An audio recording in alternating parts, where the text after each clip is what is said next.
Na drevesnih deblih danes visijo hišne številke pred 2 letoma porušenih hiš v Bohinju. Območje je zaraščeno, da so tu nekdaj stale hiše, pa opominja bel beton in ciprese, ki so ločevale sosede. Stale sta 36 let.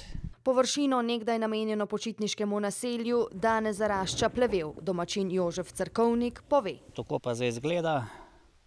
Nažalost, tako državo imamo, ne. Nimam besed. In te je res težko najti, ko pa je bilo le nekaj metrov stran od porušenih hiš, hišo hrvaškega poslovneža mogoče brez težav legalizirati.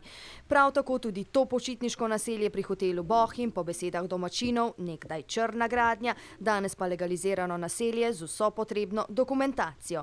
A nič zato so prepričani, da bi le imeli enaka merila za vse, potem bi morda za temi cipresami še stale hiše. Pred je bilo vsaj lepo vzdrževano, ne. Takle imamo, ne, v naši ljubi do Slovenije, ne. In v tej Sloveniji si lahko tisti, ki izvaja pravila, v tem primeru Triglavski narodni park, res privošči marsikaj. To je stavba Triglavskega narodnega parka, ustanove, ki v Bohinju dela red. Pred nekaj leti je pogorela, danes tukaj kazi okolico. Ja, res lep prizor. Stavba se lahko vsak trenutek sesede sama vase, a to očitno nikogar od pristojnih v pisarnah na Bledu ne zanima. No in namesto, da Triglavski narodni park piše kazni domačinov, bi morda razmislil o tem, da pomete pred svojim pragom.